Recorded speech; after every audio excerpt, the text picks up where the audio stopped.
So the first question is, how long have you been teaching? And I've been teaching for 22 years. Where have you taught? I taught at South Buffalo Charter School. Well, I started in the city. I was subbing for a couple years around 2002, 2003. Then I moved to a charter school. At that time, I was going back and forth between working in Buffalo or applying to this school called South Buffalo Charter School.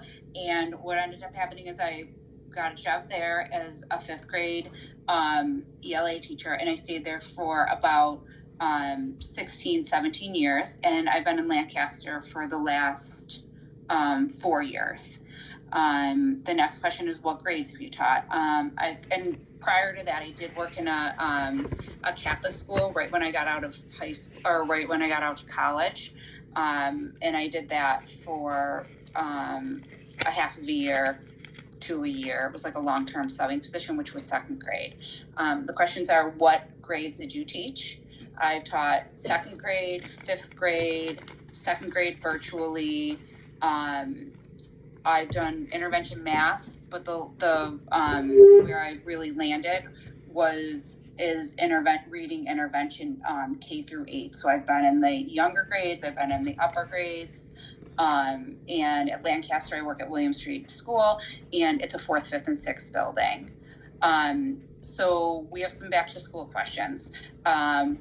Do I do any welcoming activities in the beginning of the year? Yes, I do. A get to know you. I do a lot of get to know you activities.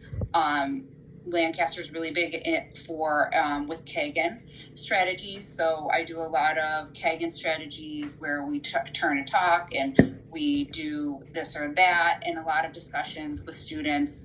And I try to integrate my welcoming activities in the beginning of the year with norms in the classroom and how I want the expectation of the students to behave. Then the next question is, how did these activities help you connect with your students? As a teacher, since I worked in, I started in Buffalo, and then I worked in Lancaster. Buffalo was a climate where you really needed to know your kids inside or out, because if you did not know your students, they did not think you didn't care about them. When you didn't know them, you did not care about them. And so the activities are really set up for me to get to know my students so I can teach them in a better way, and form a personal relationship with them, so that they want to work for you. It's like I would always say, to earn respect, I have to gain respect, I have to earn respect. And I did always feel like that. I always approach teaching in that way, and knowing your kids gives you that. The next one is, do you go over classroom expectations in the beginning of the year? Yes, I absolutely do. I have a PowerPoint. My expectations are it's a small list. Every year I change it a little bit, because every year is different with each student, and as time changes and we grow as teachers, you become better at knowing what you really want from students and what are the important things. My expectations are a list of like 4 or 5 things, usually no more than 5. When I go over expectations, I try to make them more like classroom norms and things that everyone can do, like be healthy. What are they? I have them up on my wall. I can't quite remember them, but they're like, respect the classroom, respect yourself. That's a big one. And respect the students in the classroom. And that really covers a lot of ground. And then throughout the year, I elaborate on those expectations. And if there's something big, I will just say, you know what, that expectation of treating people kindly, that was, you didn't do that, or you did that, or you didn't do that. So the classroom expectations are there, but they have to be talked about, especially in the beginning of the year and throughout the whole entire year.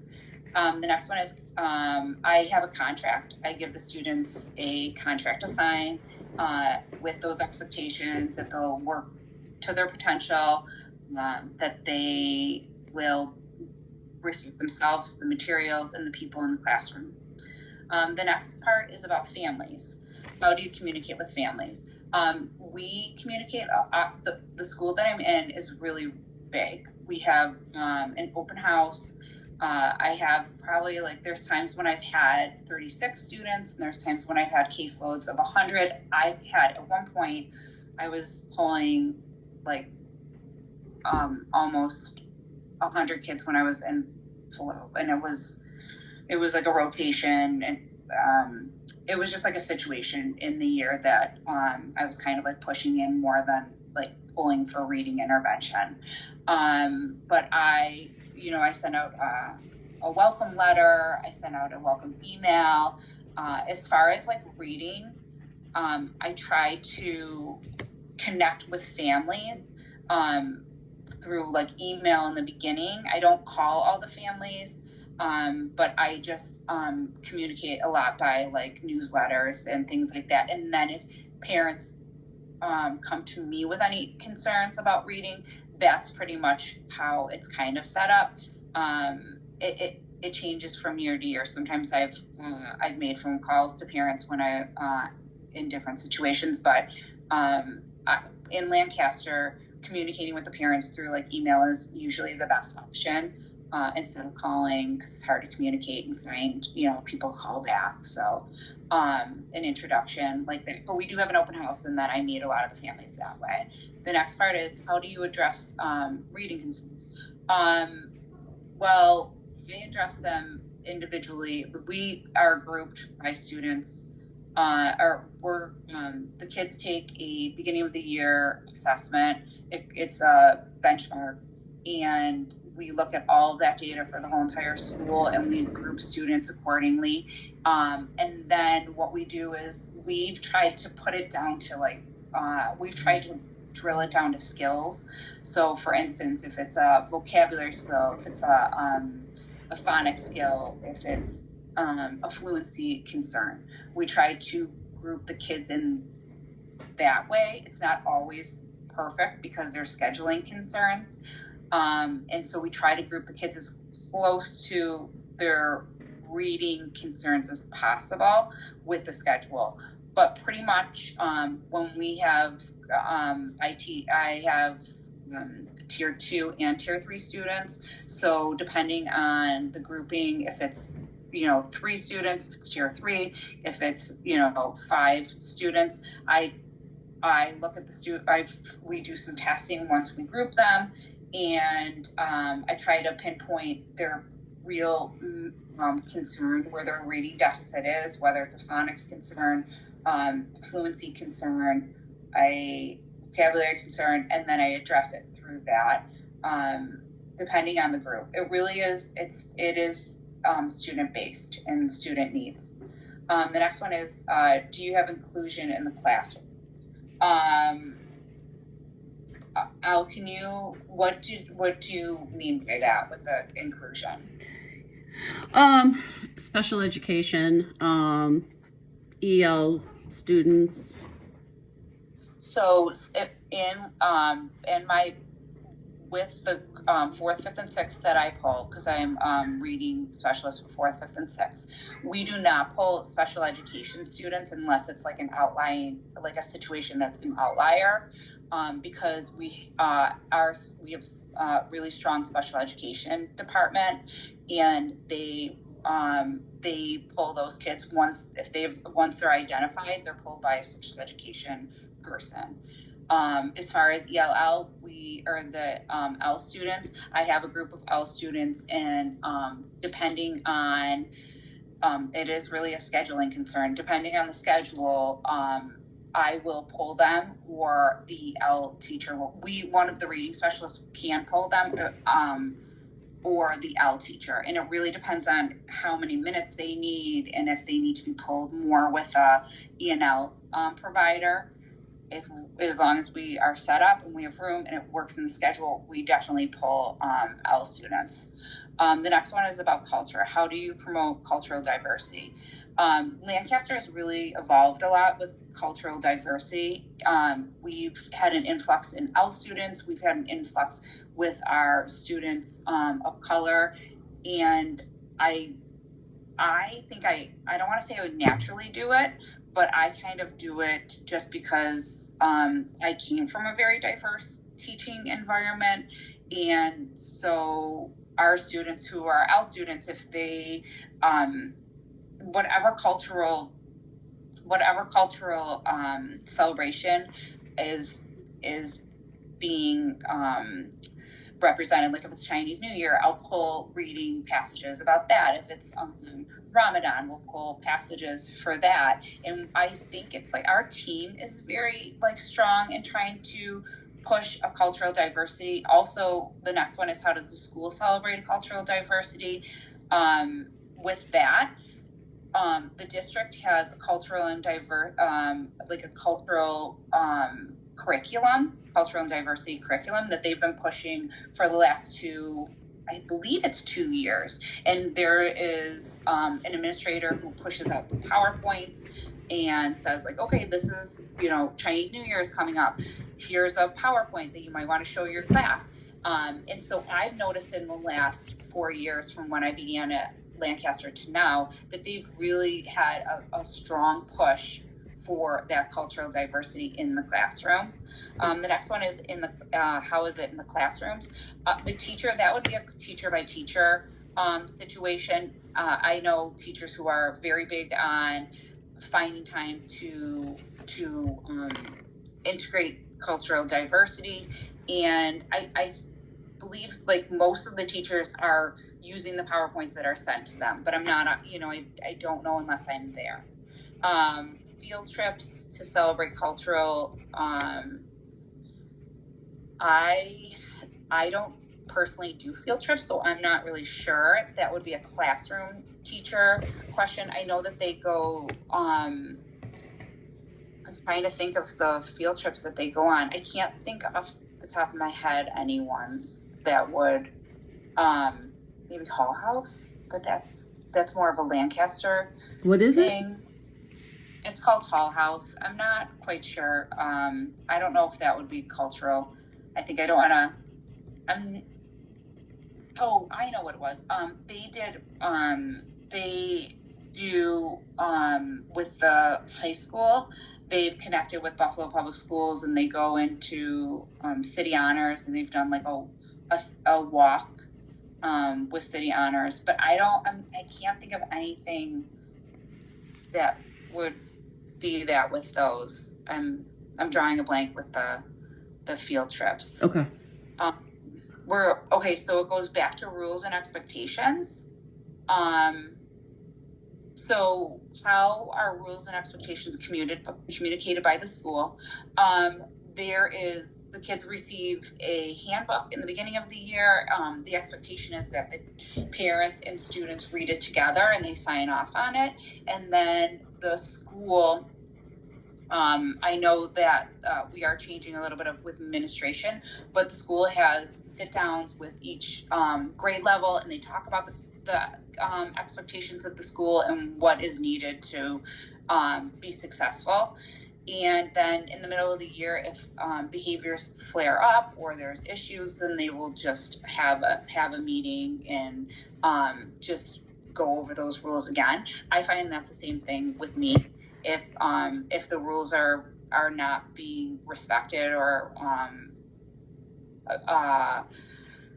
if we need to do another rules and expectations conversation, then I have one. So a lot of it too is the teachers also are in charge of like going out of their classrooms, making sure the kids are walking, things like that, because it is a big school. The rules and expectations communicated in the classroom. For me, teachers, I don't know any classroom that I've gone in that does not. All of the classrooms I've ever been in all have some sort of rules and expectations posted in their classroom. Do you use rewards? Oh, okay. So do I use rewards or consequences? I use a reward system. So we have a sticker system, and the kids receive a sticker if they, as long as they did everything that they were supposed to do for the day, or for the class, and then they receive a sticker at the end of the week. If they have all their stickers, then they can pull from a prize bin.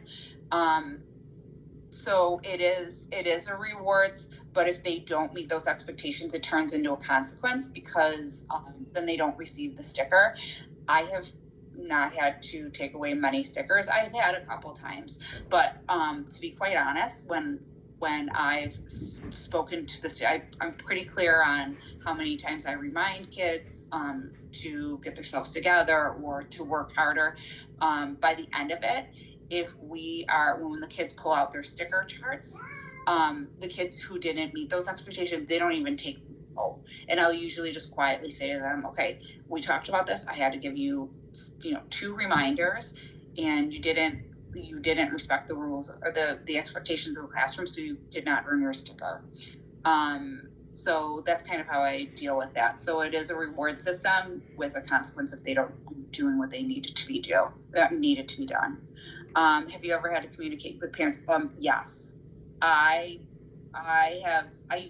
I communicate less about behavior now in Lancaster, but yes, I've had to have communication with behavior concerns, and not even just if it was behavior. I'm finding more in where I am.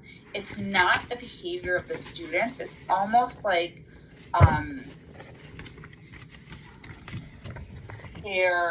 the kids are having anxiety, I feel like. Oh, okay. And they are going home and maybe relaying that to parents. And I had one student, for instance, that went home and thought that I was being a little harsh on her about her reading. And I called the mom and I just said, listen, I don't yell. Like, it's not how I do things. What I found out in the end was that the student went down in their reading and they were upset about it and they were struggling to communicate that with me. And once I spoke to the parent, it was fine. But anytime that there's any concern about classroom or students and parents, I can try to email, but a lot of times I'll just pick the phone up and talk to them because it's easier that way. And I've just, I usually, when I do have to communicate with parents about behavior, I really start with, if it's a really big concern, I start with asking them if there's things at home that they can do, or is there anything that I can learn from the parent about their child? And then that will drive the conversation into where I need to talk about behavior. When I was in the classroom, when I was a 5th grade teacher, I would usually, you can sometimes see if a student is going to, that can turn into a behavior concern. So I've done things where I've called the parent and told them what great things they're doing. Even students who are down, I've had a student who was struggling with reading and he was just really sad. It wasn't behavior. And anytime he did well, I was like, call your mom. Let's call your mom tomorrow. And I would call her and I would tell her how great he did. And it was more that way. And so then I try to get ahead of behavior before it even is a concern, because it is something that is definitely a concern in teaching, because if you have behaviors in your classroom, you're not teaching. So you really have to get ahead of it. So you have to be strong and gentle all at the same time. So it's a balancing a lot. But I've learned a lot from younger teachers about behavior concerns, and I've learned a lot from veteran teachers when I first started. Some are a little more strict than I am, and some are a little more loose. I like to try to stay in the middle ground with that piece. Instructional approaches. Do you use small groups? So I'm a reading intervention teacher, and I've been doing reading, and I've been a reading intervention teacher for the last, I want to say like maybe 10 years. I can't even, trying to think of when I moved over. But anyways, probably like 15 years since Owen was born, my son. And so all my stuff is small group instruction. I tend to like to do pull out. That's my favorite model, because I have control over the deficits of students and being able to really pinpoint into what each individual child knows or needs from me with a reading deficit. So we try to keep it at the number of 5 if it's tier 2, and if it's tier 3, we try to keep that number at 2 to 3, which is like a state, which is guidelines and regulations of what RTI should look like. So my team really does use we're directed a lot by what the expectations are for RTI and research base. So I've done push-in. With push-in, it's a little more challenging because you have to have norms for the students, but you also then have to have discussions with the teacher and where you're pushing in. You need an area. It just is easier to pull out for me in your own classroom. Do you use hands-on? Inquiry-based learning. Yes, I do to a point. Some of the students I only see for 30 to 45 minutes. So when they come in, we usually start word work. We go to fluency. We read a book that's on their level of reading, and we do comprehension questions. So a lot of times when they come in, there's not as much time for me to get into the inquiry-based learning because I really want them to learn the skills of because a lot of my kids really do have foundational reading concerns. So we work more on that and what they need. They pretty much get like a lot of inquiry-based learning outside of the class. We have games. I can do games with phonics and I can do games with comprehension, and that's helpful. But a lot of that is like in the classroom. How are special education students in ESL? You talked about that. Okay, we can go. Okay, perfect. How does research inform your? How does research inform your classroom approaches? Well, research is I use research for most of the things that I do in my classroom. There's like the reading wars, and once that came up, I've always kind of really I was very strong on. I had a strong idea that kids really, not a strong idea, but I always knew that kids really needed phonics-based learning in order to read. So I always had that incorporated in kids who had foundational reading concerns. I think that's might be a reading specialist thing too. I know that there's a lot about LLI and if that's helpful and if it's not. I think you can do both phonics and read a book with comprehension because it all goes together, and it's the reading, speaking, listening, and writing, the 4 domains of how a student learns to read. But there's a lot more information about how reading to students or what happens to the brain when they actually when a student physically reads a text that they can learn. So yeah, I do use a lot of research in my classroom and how I approach my lesson plans and how I teach students. And if it changes, I try to stay learn that because we're lifelong learners and we want to be able to provide the best education for the students who are in front of us. Mission statement. We're not really huge on the mission statement as much as the idea that character development and being a good person and the ideas of being a good citizen, being honest, being respectful, being helpful, those character traits are pushed more than a school mission. So I think is that what you meant about the school mission statement? Like, how is it utilized? It's okay. Because sometimes I have like initials, like CARE, and I can't remember what that stands for, but just things like that, like courtesy, blah, blah, blah. And then it was excellence at the bottom. I mean, that's just what I've seen.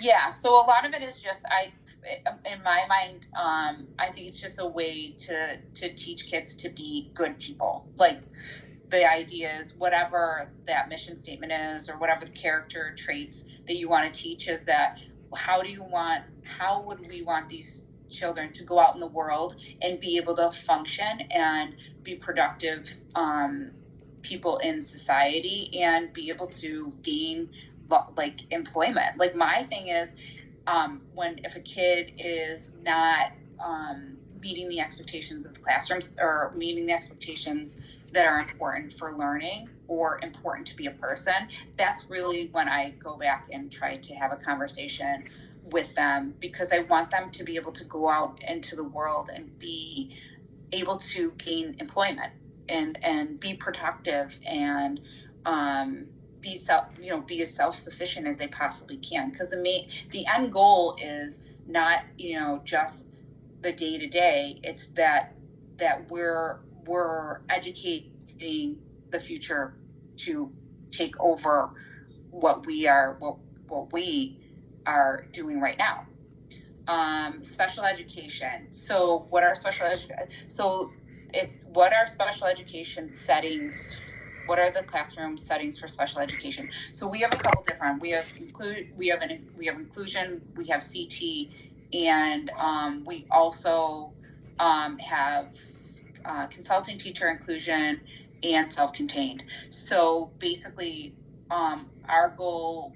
I'm not a special education provider, but the goal for special education is to make it so it's the least restricted environment for the students. So if they need a self-contained class, that's fine. If they don't, then you want to move them as close to inclusion and back into that classroom as they can, and provide them with the tools to go out and be able to do well when they are out of school.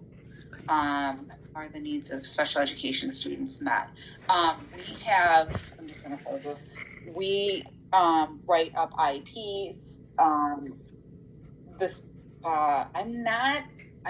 I'm sorry, I'm not the best with the special education piece. Pretty much if they're with me and they're making progress, they either stay with me or I release them, or they make progress enough to be able to go back into the classroom. Because my main goal is, as a reading teacher, is to take a student, fill in their gaps, fill in whatever skills that they might need support with, and then go back into the classroom.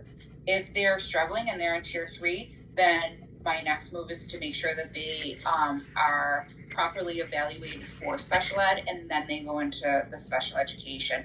But I know that like my neighbor is the classroom next to me is a special education teacher.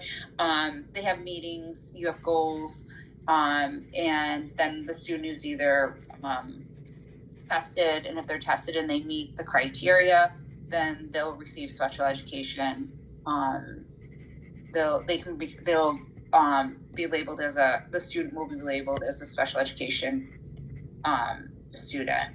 So that I always feel like once if they're not making progress with me, I kind of hand all my paperwork over for the special education teacher. Okay. Does the committee for special education work in your school? Do you So, do I participate in the meetings? So I participate in a couple of special education meetings with certain kids. But typically once I've provided my information that they're not making, that the student is in need of special education or that they need to be tested, then I hand it over to the director of special ed, and then they test them. Our psychologist. I'll hand my information over to her, and she will then test them and then decide if they meet those needs. I'm on MTSS, which is a child study committee.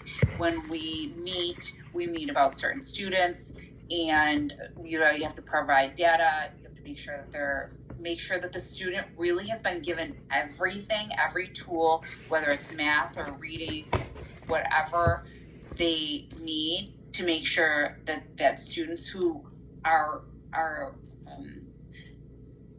given special education services it's really a learning disability, because you don't want to mislabel students into special ed and label them. It's fine if you need special education, but you just don't want to label them if it's something that's like they didn't learn phonics. Like that's a big problem, because they just weren't taught. Like they might not be dyslexic, they might just have had gaps in their reading. And you want to always make sure that you've done those things in order for them to go to special education or be tested for that. Okay.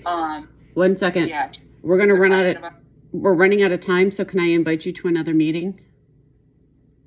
Yes. Okay. Let me do that right now. Okay, stop recording. Recording stopped. All right, I'll send you another invite.